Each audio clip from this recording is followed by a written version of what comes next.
Alright guys, welcome back to Wargaming China. Now, when World War One had finished, a lot of the militaries of the world had looked around and thought, gee, so now we need to get some armoured vehicles, we need anti-tank guns, we need to look at those new things called mortars, 81mm mortars. It's a lot of money to spend. Now, although some countries did start to buy kit straight away, the 1929 Wall Street crash put the kibosh on a lot of countries' defense spending.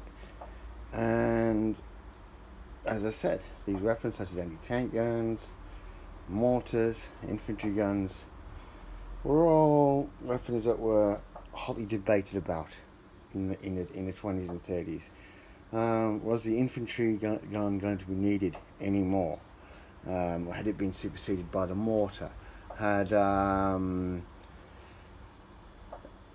if anti-tank batteries had to be raised, they would have to have separate transport, separate munition carriers, and be a separate unit within an infantry brigade or a division. So all of these questions were being asked by the world's military. And some militaries, just like the German military, they kept the infantry gun and they kept the 81mm mortar.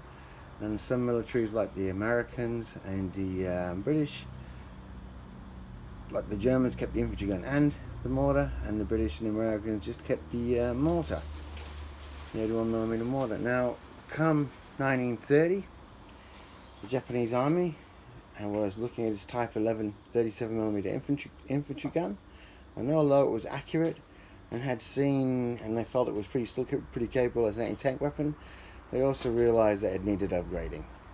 They also had another weapon in their inventory, which was issued in 1922,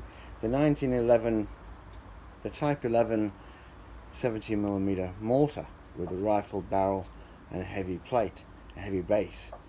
And they looked at those weapons and thought, well, if we could combine those weapons into one, we could reduce the size of our infantry formations and have extra men for other infantry formations.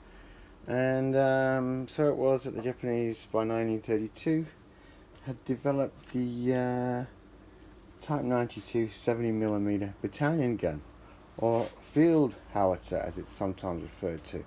Now, the Type 92 was a fascinating weapon because if we look at this model, this beautiful model was sent to me by a subscriber, thank you very much. And if we look at this particular model, we can see clearly the cranked axles.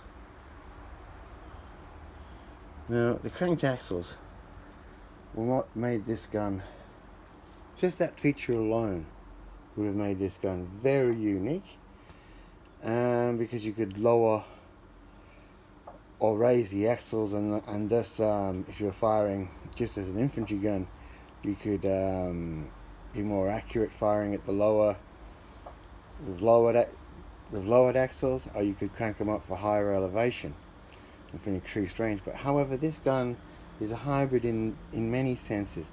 It's a hybrid also because it, although labeled as a gun, the type is it used a variable propellant charge, and that allowed it to be fired in the upper register. It means you could fire at above 45-degree angles, and indeed it had an elevation of 70 degrees. Now, some reports said that accuracy was very average, and some reports say that accuracy was spectacular. It was a very accurate weapon, fired over open sights and short range.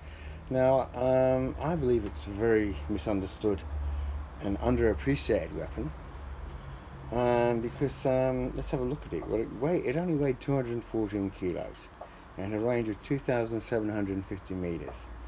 Now, if we look at a mortar, the British 3-inch mortar, it has a range of 2,515 meters.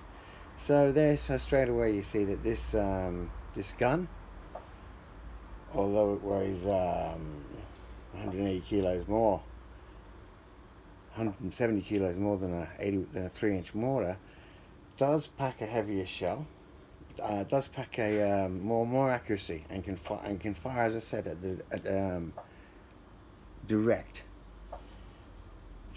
flat trajectories. Now, there's four types of ammunition developed for it.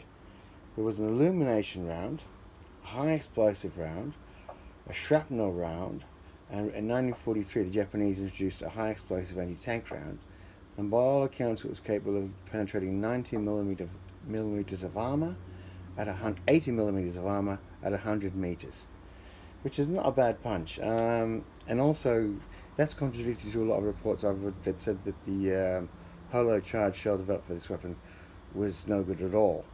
So I suppose it depends on which sources you read and how recent your sources are. So as I said, the Japanese decided on this weapon because it had the ability for direct and indirect fire, and that suited the Japanese very well because they would always bring up their fire support guns and artillery as far forward as they could. So with this weapon having a range of 2,750 meters and capable of being hustled forward by the 5-man crew on the battlefield with no problem at all, it was a very adaptable gun. And Marines, US Marines in Guadalcanal and Australian forces and British, they all hated this gun because of the harassment factor that it had. The Japanese were very good at sneaking these in to strategic points and whacking off a few shells at known Allied positions, and just to make sure that they couldn't sleep at night, and then the crew could get the gun back to start line by the morning. So very good at harassing fire, extremely feared by the Marines in the indirect fire at close range also. One war game once said to me, typical Japanese army, world-beating infantry support weapons and bugger all anti-tank weapons. And that's true because, that was the war that the Japanese had faced in China. They didn't need world-beating anti-tank weapons in China. They needed world-beating infantry-killing weapons. That's about it for now. I've talked about the Krag Taxels. They made 2,800 of these guns, and believe it or not, some were still firing at the were still used during the Vietnam War. Plenty turned up during the Korean War, apparently in the Indonesian campaign, the Malayan emergency. Some even turned up there. So a gun that was in service long past its production time, and not many around actually. They didn't make many 2,800. There's one in Australia at the apparently at the Redcliffe RSL in Brisbane, and there's another one in the War Museum, but that was the only two examples I could see. So I've seen examples on Pacific Islands, but I don't know if there's any War Museum in Europe even has an example of this gun. So as I said, crew of 5 in service from 33 onwards until the end of the war. The Type 92 70mm battalion gun or field howitzer certainly was a very, very capable weapon, and it's just pity that it's been written off or not mentioned. I mean, there's plenty of books that don't even mention this weapon if you talk about artillery. Alright then, that's all for now. If you like that, subscribe, hit like. See ya.